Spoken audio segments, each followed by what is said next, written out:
Do-do-do-do-do. Where's it phone?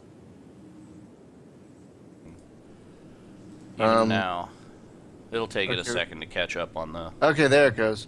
All right. All right, so here we go. Welcome, everyone, to the Space Game Junkie Podcast. I, as always, am your co host, Brian, and joining me, as always, is your co host, Jim. In space or Oh, come on, somewhere. man. You could do No, better. You could it do. was short notice. It's early. It's What do very, you mean very short early. notice? I told you about this yesterday. There's no short notice.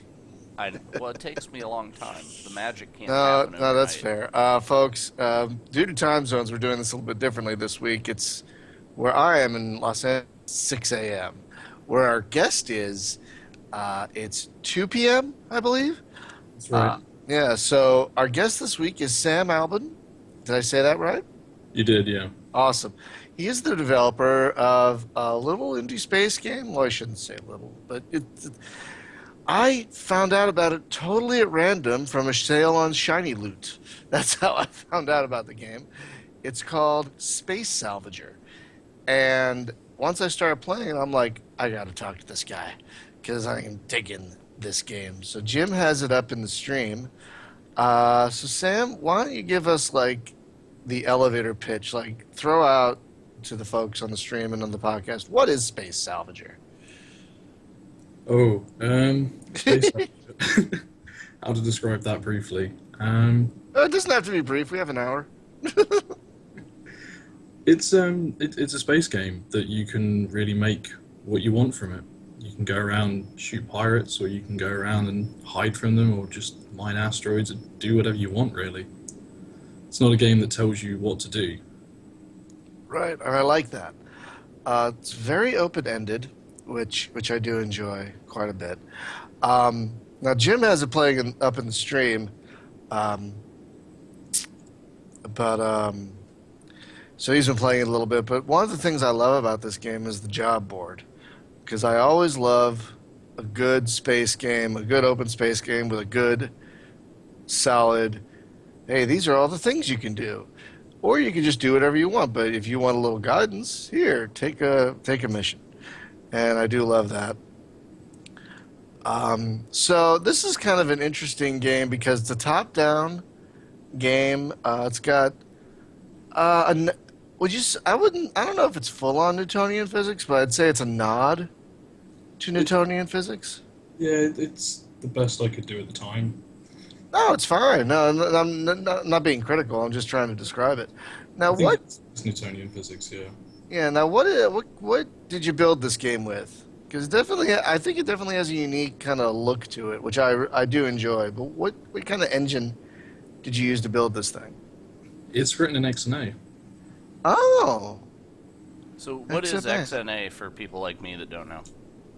XNA is a free-to-use proprietary framework that's done by Microsoft. They did it. They started it quite a while ago, and the idea was to rapidly develop games for both the PC and the Xbox 360 at the same time. So if you see any of the games on on the XBLIG on the 360, they're all done in XNA. Yeah. Yeah. Yeah, and didn't they just stop supporting that recently?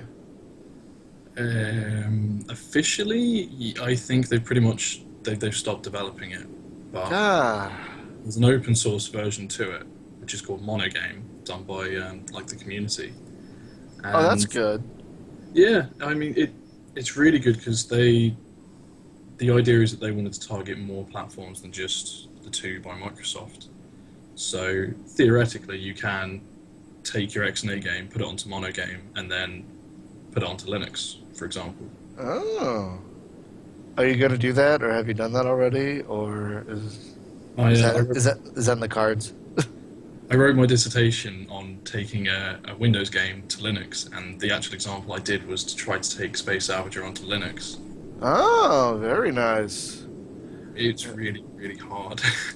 Is it? I mean, it's doable. The main issue I came across was the main shader I use for like the lighting effects was done in a way that it just wouldn't compile for OpenGL, which is what Linux uses for all of its graphics. Ah. So I got most of the way through that before I then had to go on and do something else. So, Oh, so okay. No, so I like this game because it feels different. Like one thing I like about it, and I wanted to ask you about this. I mean, I've only played enough to still have the first ship, which mm. is a cool little look. I like how little it looks. You can build other ships when you have enough materials. Is that right? Oh yeah, yeah. Okay. I haven't gotten that far to build other ships, but what I like is that you can pretty much only kind of see in front of you. Where did that decision come from? Because usually with space games, you have like magical sensors that tell you everything that's around you. But here you have more of a visual thing, which I think is kind of a neat little element. So how did you come to the decision of using just kind of what's look out, Jim? I'm fine. Okay, it looked like you were about to run into an asteroid there for a Well, it second. was well timed, right? Because you're seeing it about 20 seconds late. But as you were saying, you kind of play in the dark with this limited cone of view, and at that point, I fly headlong into the middle of the asteroid field, and yeah. So the game should Have you play played? like creepy Oh yeah. sneaking Just music when you're. It is pretty creepy. One thing I like about that is that it adds kind of a creepiness factor Yeah. to the game. Like you do have this kind of HUD which will tell you where most things are, but it doesn't seem to tell you like everything, which I kind of like. So you can still be kind of surprised. Well, the one thing Um, that actually kind of makes me crazy about the radar system is I yeah. don't know where the edge of the world is. And when you fly past that boundary, you start taking massive damage to tell you like you turn around and go back the other way. It's like being in like a battlefield game and you step out of the boundary of the map and it's like you got 10 seconds to get back or you die. So like here where I cross over that boundary, but there's no radar or on-screen indicator that I'm about to do it. It's only once you've done it, and then it's a bit of a panic. So but other than that, I mean, the radar works pretty great. I've chased asteroids though that were out of bounds, and I'm following this arrow on the radar, and I'm still going at it, and I run out of bounds, and it's like, oh, that one's not for me. But yeah, Sam, how did you come to the decision to use this kind of more visual? This is what you see. Everything around you is kind of this dark mess. How did you come to that decision? purely by accident. I'm Uh, sorry, purely what? purely by accident. Oh, really? Yeah, I mean, I was looking at doing some stuff with lights and shadows because I think that effect looks really good. And I was just taking a look at it and thinking, well, I can actually put individual lights on the ships and I can get them with different colors and do some different things.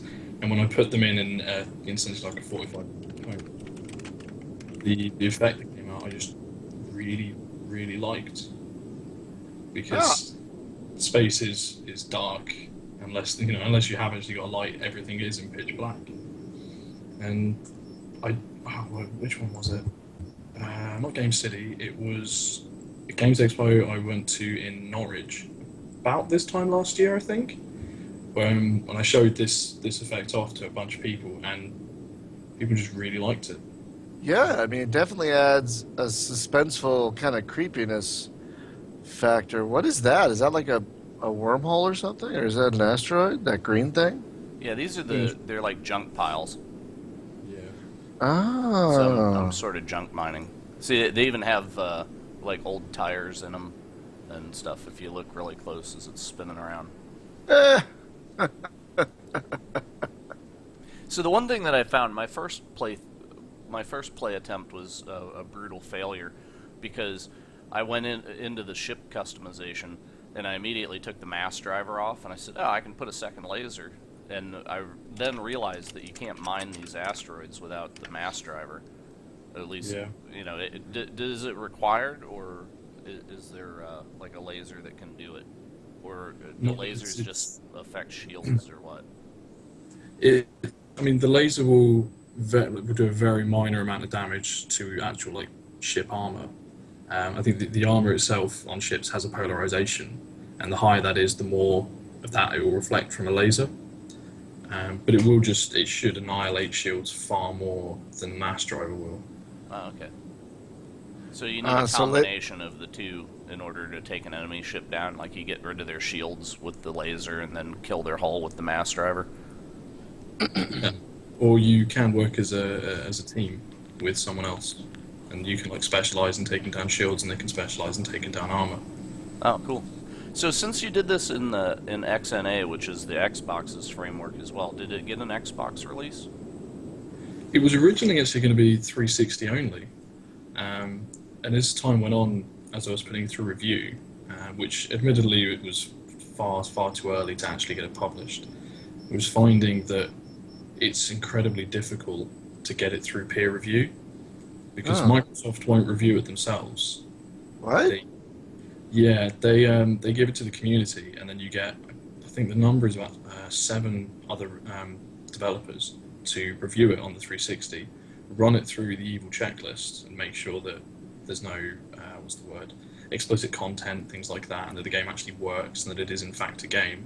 And then as long as they give all thumbs up, you then get published. But if you don't get 7 people to review it in that 4-week period, or if you get 2 people who say no, then it doesn't happen. You have to wait another month to do it again. What?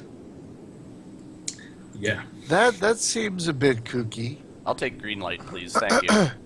So, yeah, that's pretty wild. Yeah, but no, it's good that it still allowed you to put it out for the PC. Now, when did you put this out? Because like I said, I found it by accident. So, when did this actually get released onto the PC? I mean, its first release was actually about, what was it, 2 years ago, I think? Oh my God, really? I am slacking. I'm supposed to be keeping up on this stuff. I mean, at that point, it was nowhere near like it is now. It didn't have the lighting effects, and it didn't have the HUD like this at all. Oh. There's some old screenshots lying around somewhere from what it looked like.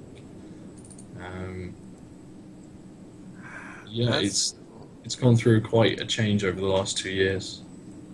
Well, that's good, and you're still constantly updating it, which is great. Now, I had a question about this HUD. You can turn it on or off as you wish. Why would you turn it off? Because oh, you're absolutely right. I don't really fly around with the HUD turned off because then you don't really know anything that's going on.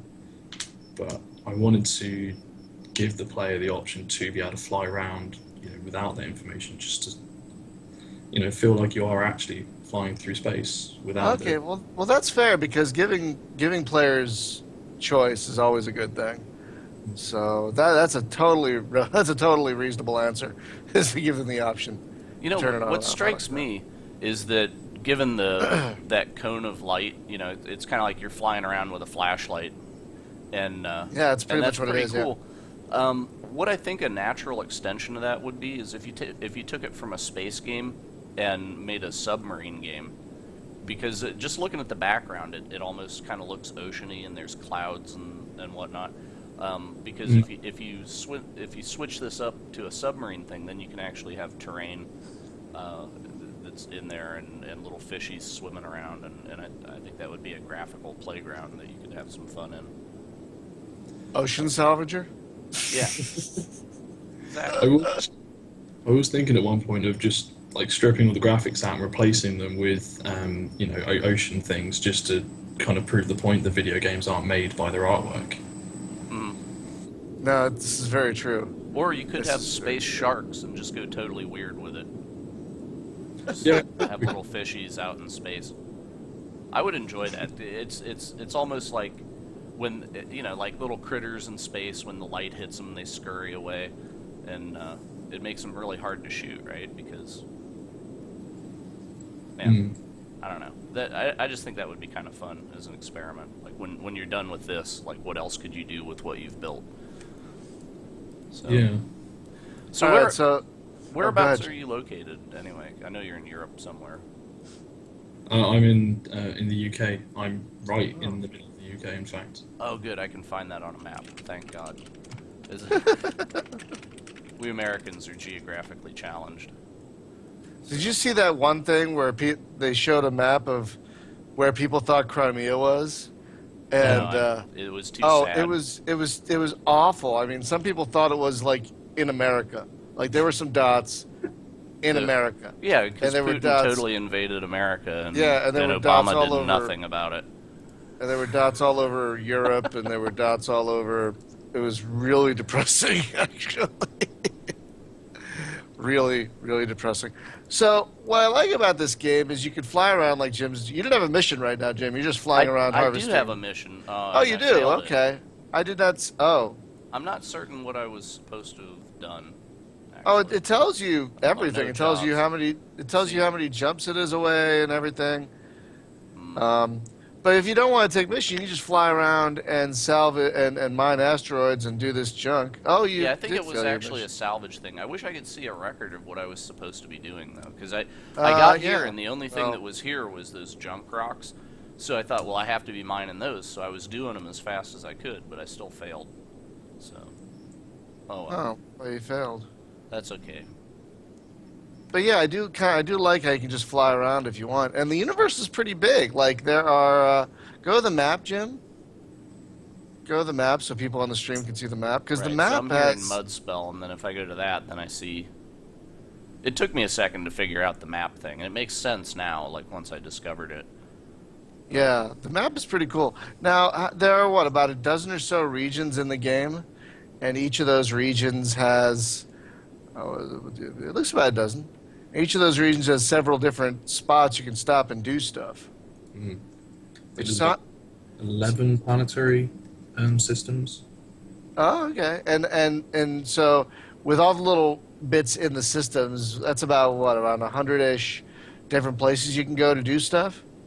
I think it's 81 or 83. if I That's remember. still pretty good sized system. It's bigger than like Privateer, I think, and stuff like that. That's a pretty good sized game. And again, you can pretty much go anywhere, can't you? Like from the beginning, you can just go wherever. Oh yeah, nothing's locked off. If you want to fly to the other end of the map and fight ridiculously hard pirates, that's To that blue section. Yeah, that's stay away from the blue. But so I was curious because we said you can get other ships. How exactly? Because I haven't gotten far enough to make another ship. So to make another ship, it looks like you collect enough resources, and when you drop them at stations, it's like kind of a universal bank where you have like you just have you can be at any station, you have access to your materials that you've harvested.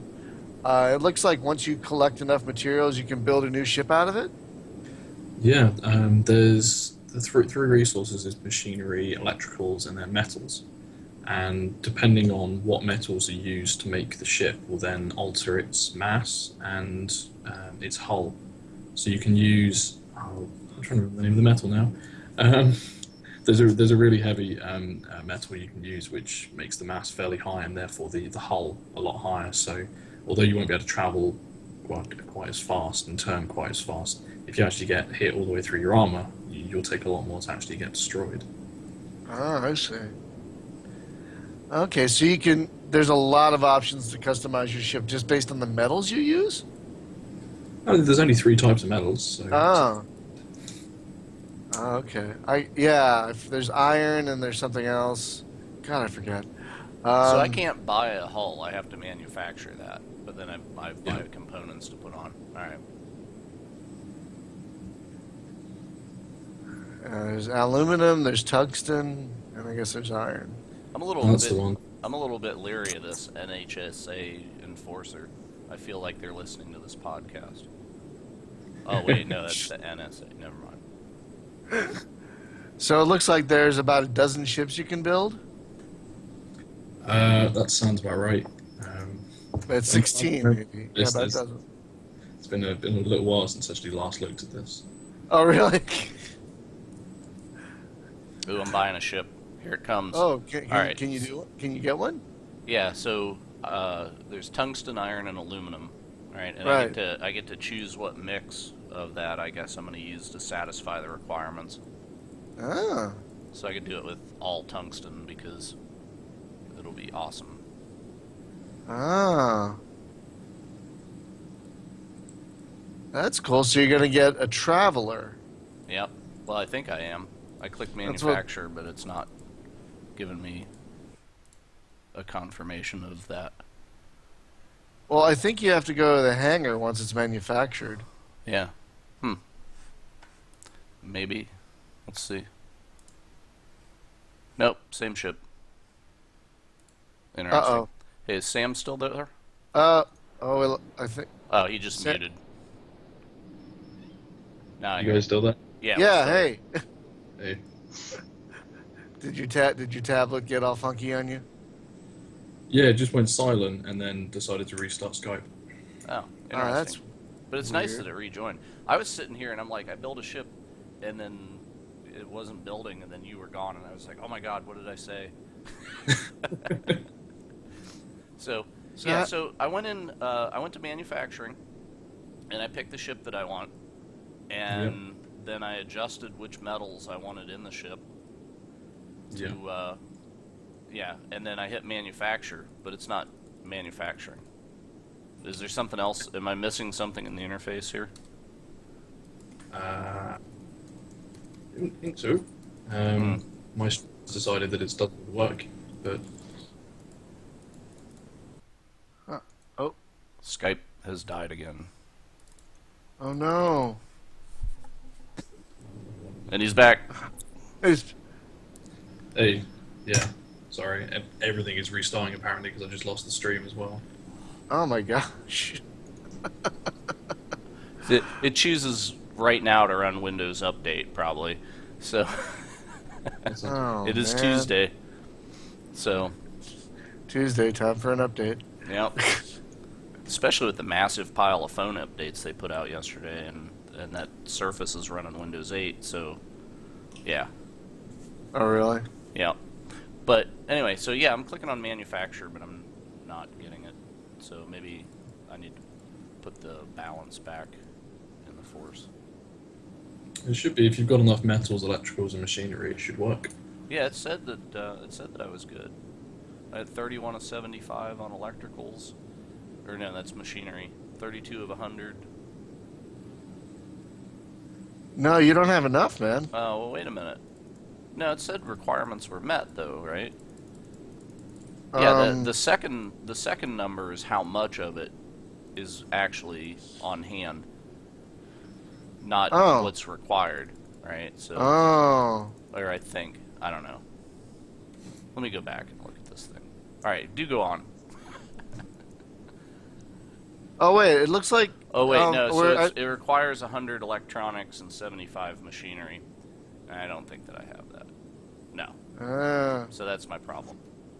Yeah, because only certain. Yeah, it looks like when the number is green, you have it, but when the number is yellow, you but- don't. I'm See, guessing the it says requirement is requirements met. So maybe that's just requirements your of level. my pilot grade. Yeah.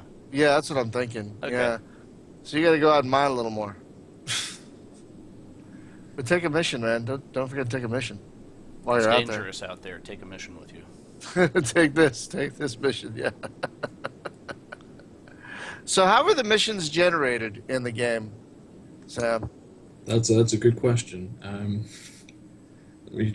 There, so it generates 8 missions. I think it's 8 missions throughout the whole of Nirheim, and each of them have like a timer on how long they actually stay around for.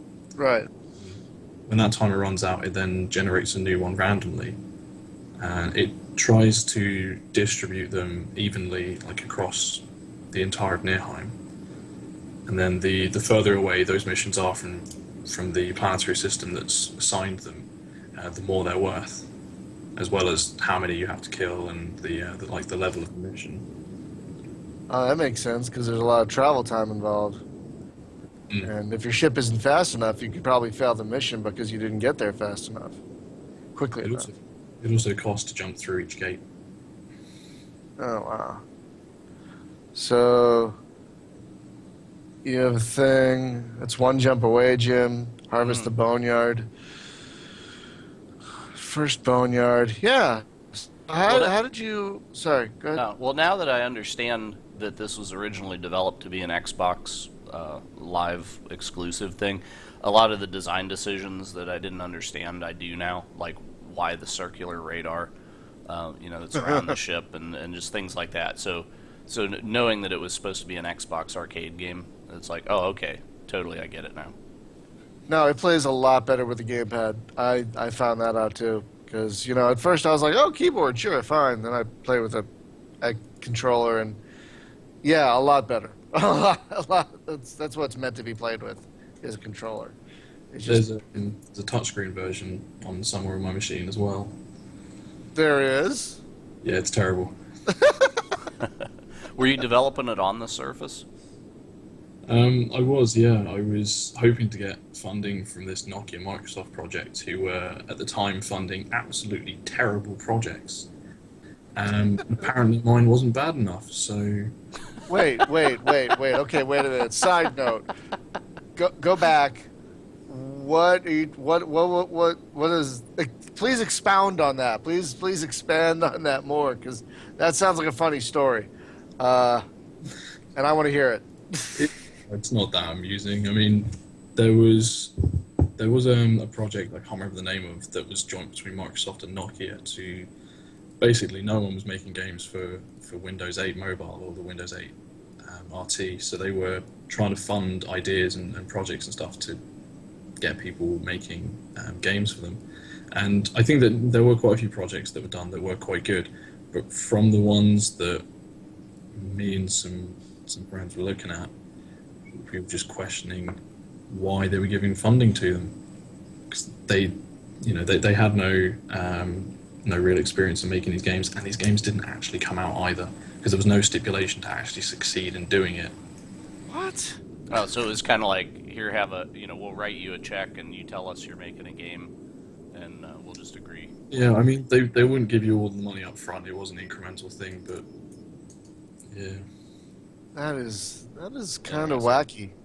Well, the Windows ecosystem was pretty desperate for a while there, and because they went from Windows Phone 7, which was tragic, and then Windows Phone 8, not so bad, but then they wanted to compete because they see like how many apps get released for the iPhone and Android, right? And Yeah. it's a better situation now. If you go on the Windows Phone marketplace, it's pretty decent.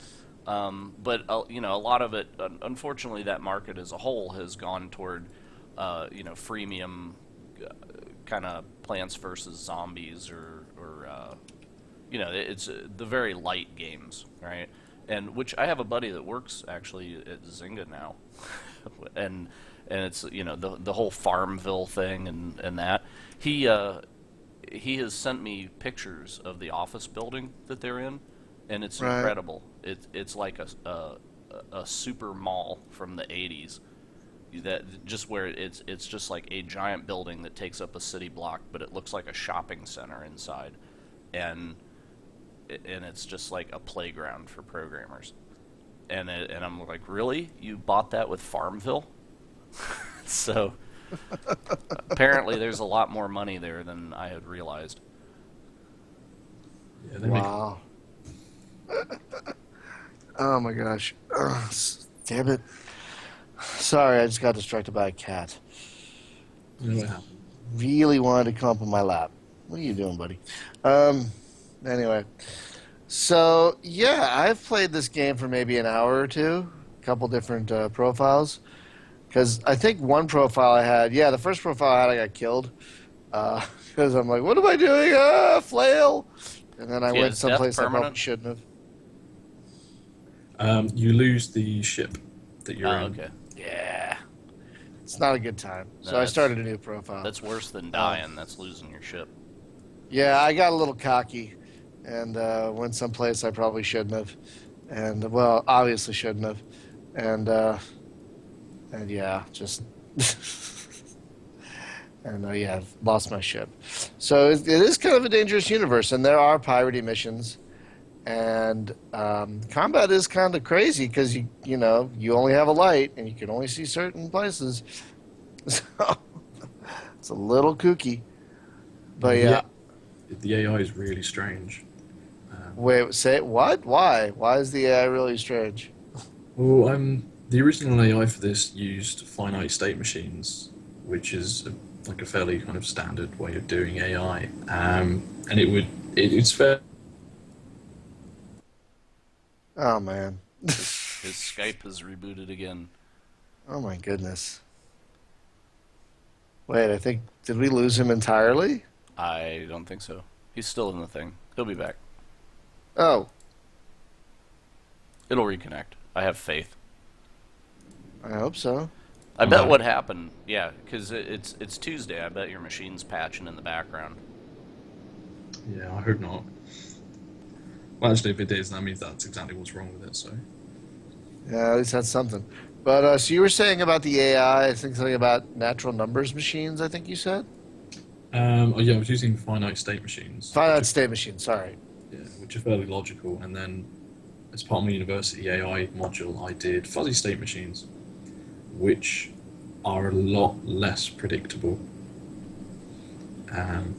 You get some really weird behavior out of them. And after I made the fuzzy state machines and the finite state machines fight in an arena, I went with the fuzzy state machines because they just obliterated them. Yeah, because they obliterated me too.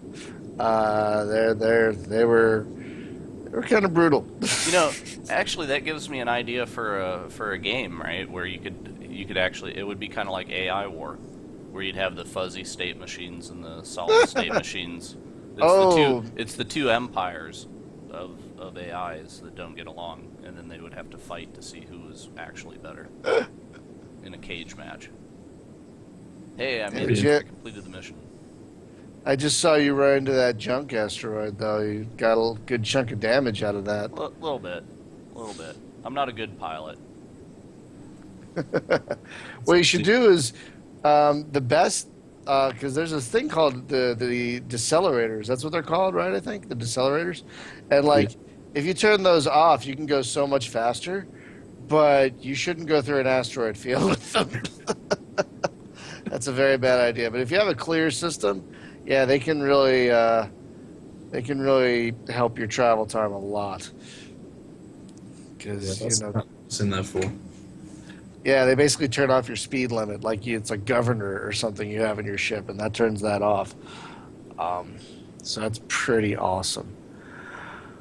So you said you have it sounds like you have a doctorate. You did a dissertation in. No, I've just got a bachelor's. Oh, do you have to, is that different in the UK? You have to do a dissertation to get your bachelor's? Well, in the UK, the bachelor's is the equivalent of the American doctorate. So, It is? yeah. It is. No. I mean, that would, you know what? I would believe you. Self-deprecating American I would humor. believe you if you said that because that just makes total, at least to me, it seems to make.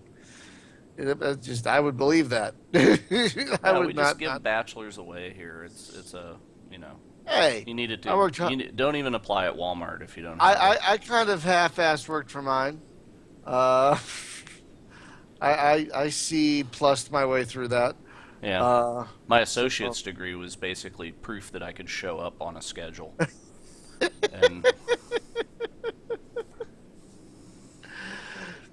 But Sam, you had to do a dissertation for a bachelor's? Yeah, I mean, most of the undergraduate courses in the UK, you do a dissertation at the end of the year. Really? Yeah, Because that is not how it works here. yeah, I know a little bit about how universities over there are. So, I think Nick's girlfriend from a while back came from Wisconsin, and she did archaeology or something up there. And then she did a master's here, and like the difference between how we do things and how things are done there is vast.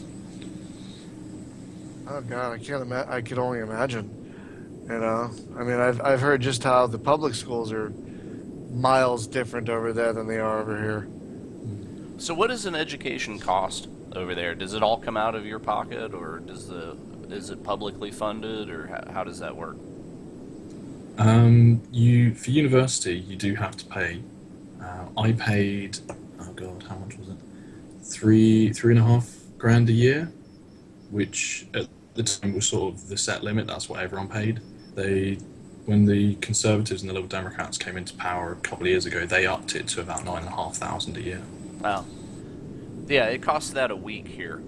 So, Pretty It's much. yeah. By the time if you get out of school and you've got a doctorate, then you're probably $100,000 in the hole, Mm. just in loans. Not including what you paid out of your pocket for housing and all that. Um, Yeah. so it's a little bit of a scam because whatever.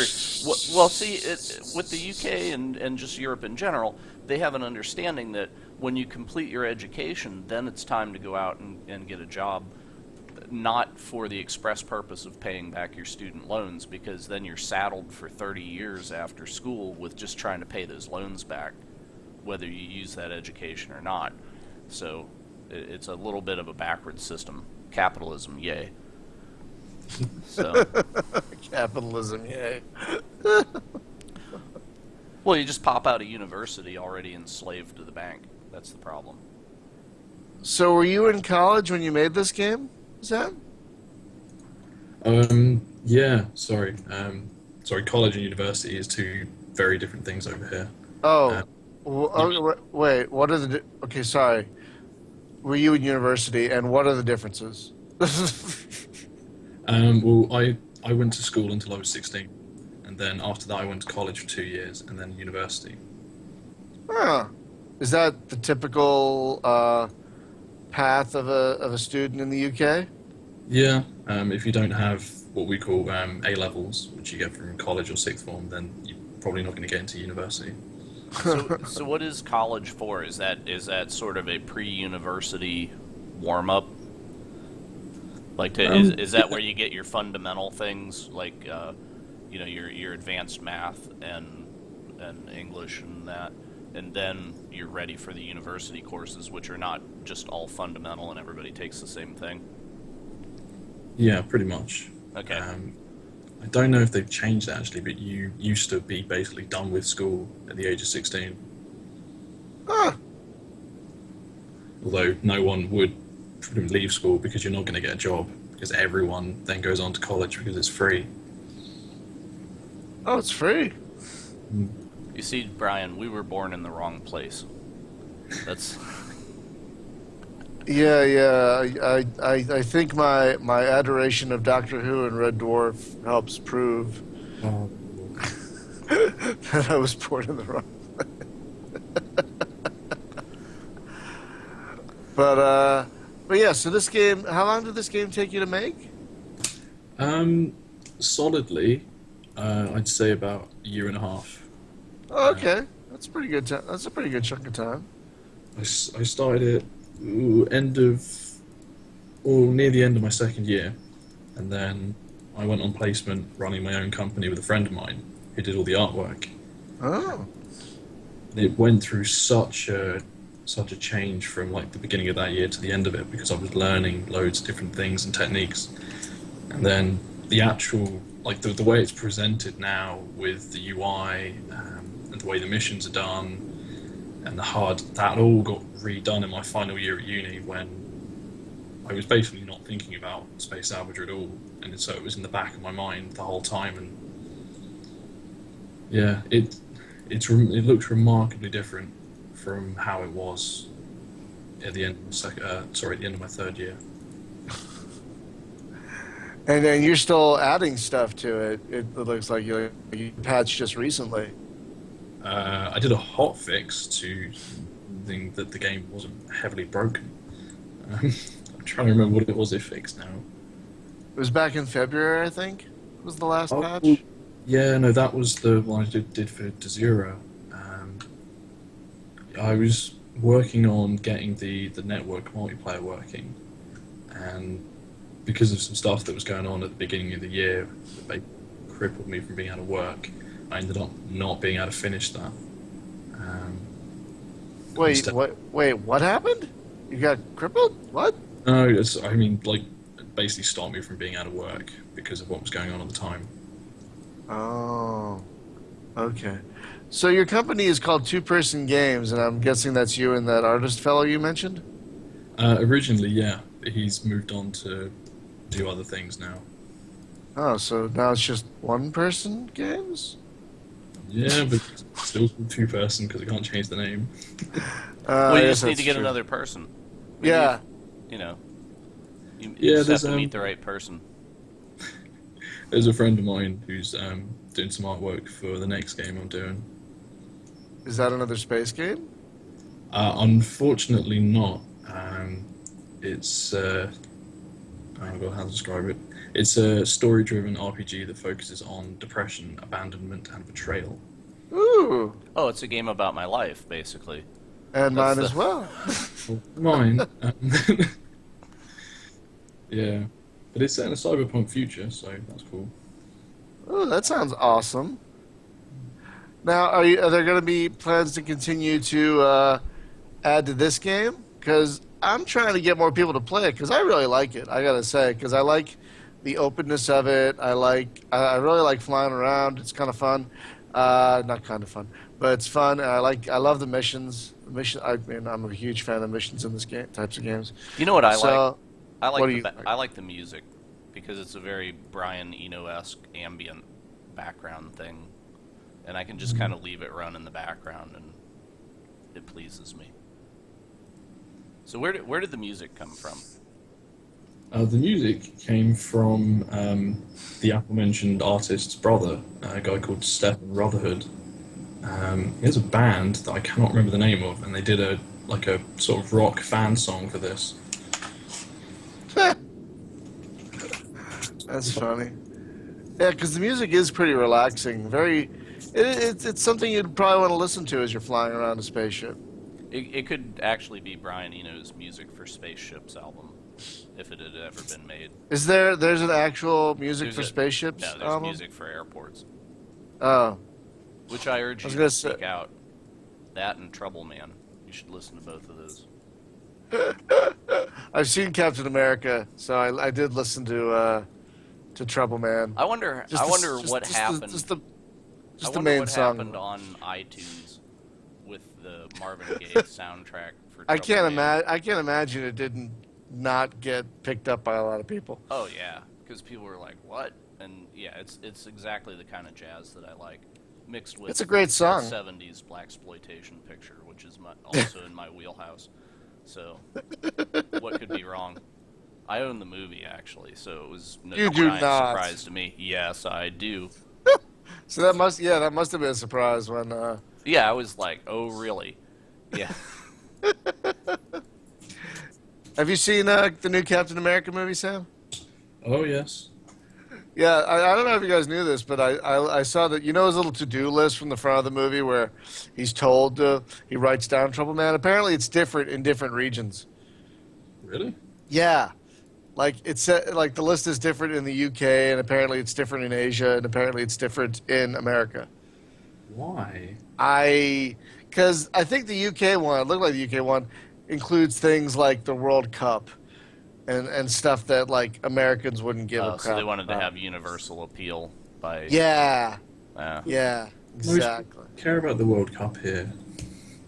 Oh, I don't know. I thought y'all were into soccer or something. I mean, yeah, there's quite a few people that like football. I think cricket's kind of more. Sorry, football. Oh, culture differences. Always funny. I know. You would think that we speak the same language, yet. So, but this is kind of amazing though, because if you took humans, and we were talking about genetic drift, and that on the last show, right, where you take humans and you put them on different planets, and you could source them from the same community, put them on different planets, and let it go for 100 years, and then they speak completely different languages. I'm not surprised. Isn't that pretty much what happens? Yeah, well, that's what I'm saying. Is Oh. just like, you give total separation, and they will completely change their cultures to different things. But the reason that Britain and us can still understand each other is because we still talk. But if you ever listen to any of the ancient, like the like super old English stuff, it actually sounds almost Norwegianish or whatever. Was it Stephen Fry went out and he found a farmer, and he was talking to him in like the the really ancient dialect.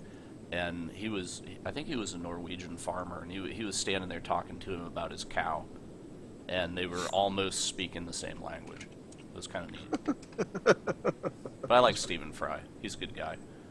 I can't imagine anyone who wouldn't like Stephen Fry. That's another tragedy of America, is that we don't get syndicated QI here, because we would all be so much smarter if we could watch QI. I just heard about QI for the first time because of John Hodgman's podcast. Uh-huh. I'd never heard of it before. What, did he go over there and get on the show? Yeah, apparently he was on it, and he was like, he didn't talk much, apparently. He was like kind of dumbfounded. And he's not a dumb guy, at least maybe for an American. It's hard to keep up with, though. It's a witty and quick show. So. Yeah. Can you watch that here in America, Jim? Like on BBC America or anything? YouTube and BitTorrent. I don't know about any legal means. It's probably on, It's probably on what? BBC iPlayer. That's right. I forget that thing exists. So have you been pleased with how this game has been doing? Because, like I said, I just found out about it, but like I'm sure other people have been playing it. Have you been pleased with the feedback you've been getting and everything? Well, most of the feedback I've been getting is at expos and stuff, and I tend to get a very small number of people play it for a really highly dedicated amount of time. I think that someone that sat down for about 4 or 5 hours at one expo playing it. I can believe it. If I had a longer attention span, I probably would too. But I have the attention span of Doug from Up, basically. Squirrel. So I can't stick with a game for too long usually. So where's the game available at? It's on Desura. It's on it's all over the place. Is it on Steam? It's been up on Greenlight Steam for quite a while. Well, maybe we can push it over the edge. Yeah, we'll try. I know Greenlight is disappearing off into whatever it's going to become next quite soon. Yeah, we don't really. I mean, it's weird. They said they're going to stop using it, but they keep announcing games for it. Yeah, there's still a number of games kind of in the system, as it were. So it's like, we're not sure. Like, yeah, April 3rd, they just announced 75 new games. Like, okay, you say you're getting rid of it, but what are we supposed to think of this? Like, you say you're getting rid of it, you keep releasing stuff from this. Are you actually getting rid of it? Or, I mean, what are you doing? There we go. And yes, I voted for you. And okay, I'll make sure we include a link to this. Should be here. Yeah. Cool.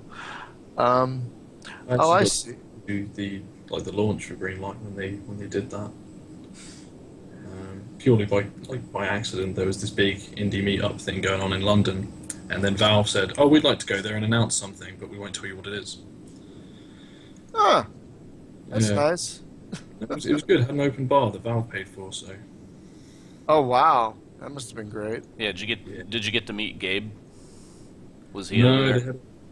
I can't remember who it was. There was, I think, someone from the office over in somewhere in Europe. I can't remember where, maybe Belgium, and then some PR woman from America there. I can't remember their names at all. Oh, okay. That's pretty nifty. Yeah, it was. I ran into Gabe actually, just completely at random, and I had no idea who I was standing next to, but I was wearing a Half-Life T-shirt at the time. I was out in LA, and I'm standing in this line, and the guy in front of me turns around, and he's like, "Ah, nice shirt," you know, and he's kind of like laughing with his buddies, and then it dawned on me, like, that's Gabe Newell. So then we stood there and talked for about 15 minutes or so, but kind of neat. Yeah, that's pretty cool. That was like right when Half-Life 1 had come out, so that was what, 97, 98, something like that. I'm very old. Terribly old. So is there like, I don't know, because I haven't gotten far enough in, is there a story to the game, or is it just pretty much do whatever the hell you want? It's pretty much do whatever you want. I mean, there is like a background story to it about why things are the way they are and how things have developed to get from where, like, Earth to here. but I completely failed to integrate that into the game in any way. That's great. Because I was wondering, I'm like, because I was like keeping an eye out for any kind of story to. Hey Jim, look at your pilot license. You got points to spend. Oh, you can spend them. I thought it just Yeah. happened. No, Oh. no, no, no. You can spend them. Oh. Make your ship a little faster. Make your turn a little better. It looks like that kind of thing. Is that right? That's what those points get spent for. Yeah, there's points for each kind of like weapons, engines, and stuff like that, and that allows you to use different ones, and it'll be a little bit of a bonus. Nice. There's actually 3 levels of development as far as like your character's concerned. You've got the points you can spend, and then you've got little achievements. Like if you mine, I think it's 10 asteroids, you get I think it's like a 3% or maybe 15% output increase. Mm-hmm. If you do 100 and then 1,000, and wow, I've ruined the text on that menu. That's not good. So you saw that little text overlay? The text was over the text. Yeah. Yeah. So- I noticed that yesterday. So here's something that's making me crazy, right? Since I have the developer hostage here, I can make him fix it. Whenever I go to the constellation map and I go to Mudspell, and this will be on like 20-second delay or whatever that you see. So I have second Boneyard highlighted. So I'm in Mudspell, and second Boneyard should be due south from Mudspell. So I would assume that when I come here, I would turn south and go that way, but quite often it's elsewhere. So I'm kind of at a loss, and I know that my waypoint is currently set for there, and I'm looking for which one of these little blue arrows is actually blinking to indicate that it's the one that I need to go to. And, oh, there it is, but it's not blinking. All right. Never mind. At least I could see it. I was thinking it was being obscured by the pile of gray arrows. You know, maybe it was behind one or something. But I would say that whatever your current waypoint is, I would put like an additional indicator maybe on the screen edge or something to get you there instead of just around the ring where it can get obscured by the other ones. Yeah, I was a while back when I was playing around with the HUD, I essentially layered the icons so that you had all of the jump gates, which are really important for navigation, slightly further out so that they wouldn't ever be obscured by anything, and it didn't really work. It didn't look any better than the way it was done at the moment, if that makes sense. Mm-hmm. But yeah, when you end up with this many icons on the map, it does become quite hard to navigate around. But Well, I do like how it tells you where the asteroids are. A lot of games don't care about that. They're just like, oh, asteroids. Oh, apparently this was the gate. I went flying by it, and I went into the out of bounds, and bad things happen out of bounds. Yeah, but oh god, it's almost time for me to leave. But yeah, so I just really like the game, and I want to get it a little more coverage because it's a fun little open space game, and I mean there are more and more space games coming out, but there's a variety of them. We have our crazy ass 4Xs that are just not that great, and then we got some fighter sims like Ethereum and stuff, and then we have some open stuff which comes out today. Today as we write this. You'll like it, Jim. Write this, yeah. Oh my god, I was gonna let that go, but since you bring it up, no, sure. I haven't had coffee yet. Okay, so I'm a little woo. But yeah, so it's always good to have a good open-ended. It's not an ARPG. It is top-down, so one might mistake this for an ARPG, but it isn't an ARPG. It's more of an open-ended, kind of privateer-y type thing that just happens. I would akin it more with Escape Velocity. Yeah. Maybe kind of a real-time. It needs a Space giant Rangers. robot head being built, and you have to mine asteroids and the enemies are also mining asteroids, and they're building this giant robot head that will come. Oh wait, that's Sinistar. I'm sorry. I was gonna say, how about a giant robot? How about a giant hand? Oh yeah, or a hand. There you go. Ah, but no, it honestly like a little bit here. I haven't encountered enemies yet. I've only seen the asteroids, so I guess I'm in a very peaceful area. But it's like it would be interesting if there was something that you were competing against the AI, like to prevent them from achieving something or whatever. But then down that train of thought, it reminded me of the old Williams game Sinistar, which was kind of exactly that, but in one little asteroid field. Oh yeah, I haven't played that in so long. I loved that game. That was so great. It was my avatar for a long time. When I'd boot my computer up, I'd have the Sinistar voice as my startup sound. It'd be like, "Beware, I live," and it was a little obsessive. It was a phase. So Sam, do you have any other plans for this game? Is it pretty much how it's going to be? Or do you plan to add more stuff to it? I mean, are there any? I have a large number of things I'd like to do with this. Oh, good. I think the one that I really do want to do is the ability to and run your own station.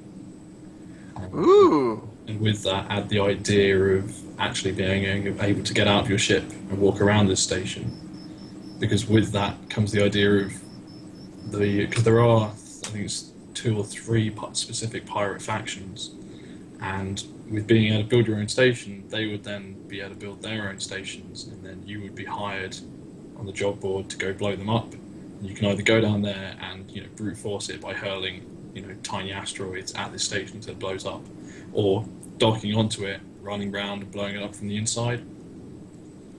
Okay, that sounds a lot like I want that. Can you make that happen? I want that to happen. And if you can somehow work in a Japanese dating simulation as No, well. forget.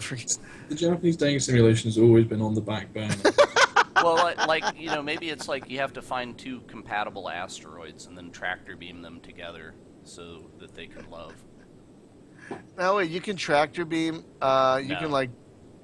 I'm just saying that you should be able to join them to increase the amount of love in the universe, and you would have like a bar on the screen that's how much love is in the universe. Oh my god! And So, no.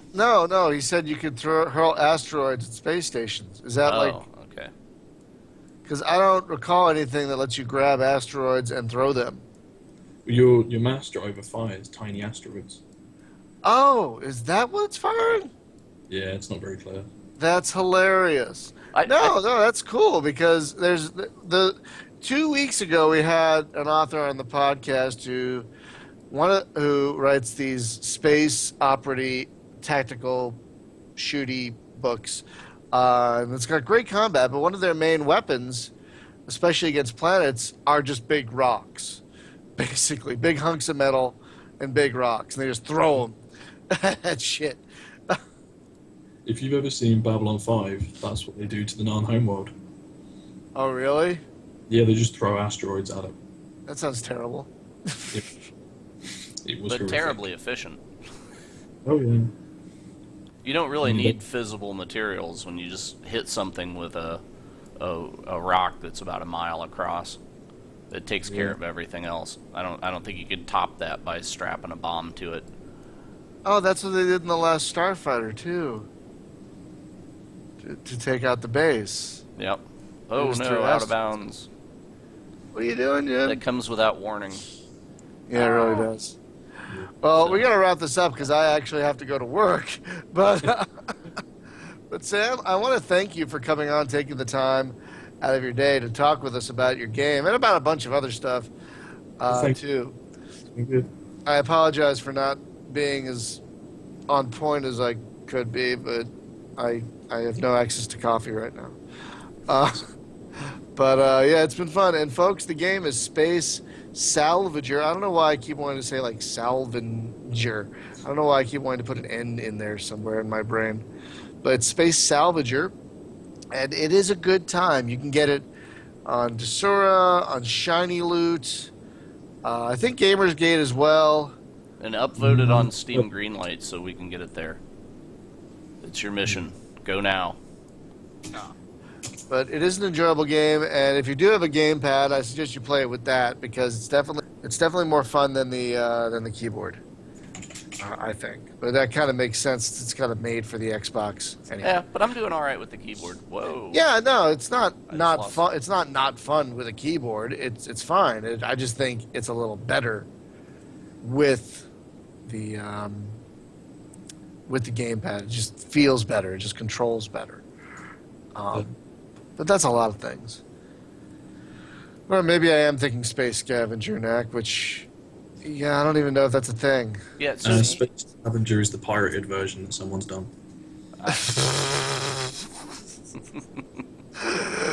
Scavenging bodies and things. so is there a plan? Because we had talked about the Surface and the Windows Store and that, and you said that there was a touch version of this that you'd worked on, but you weren't very happy with it. Is there a plan maybe to just bring this to the Windows Store, even if it's not touch compatible? Would they allow it? No, it has to be able to work exclusively with a touchscreen. Okay. Exclusively? Well, I mean, it basically it doesn't work with a touchscreen. They won't accept it. Because I've seen some that actually say desktop app on it, but they're few and far between. So, yeah, there are some things in the store that actually say desktop app. It was like I was looking at a music production program yesterday, and it was that. And then there were some that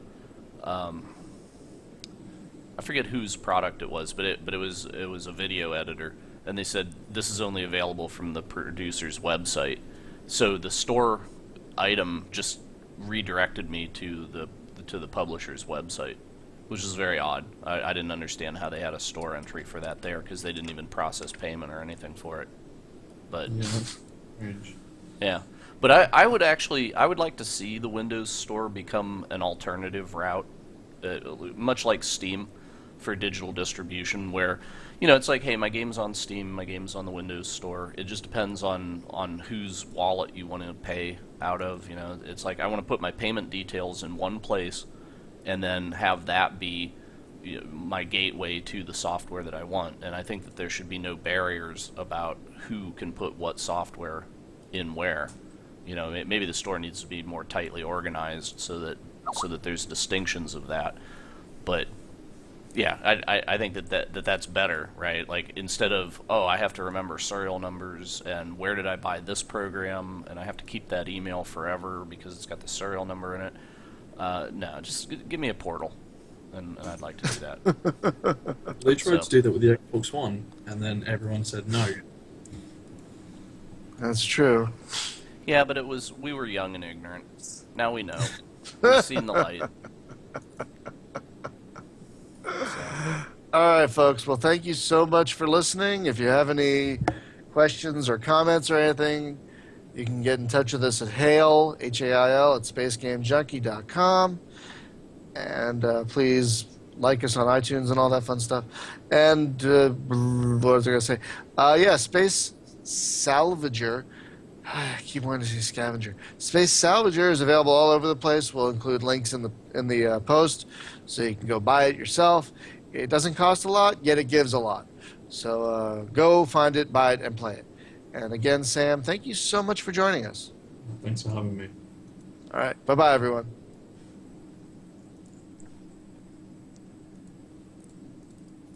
If I can figure out how to shut the recording off, that would God be great. damn it. Stop. Son of a... There we go. Come on. I know, right? It's like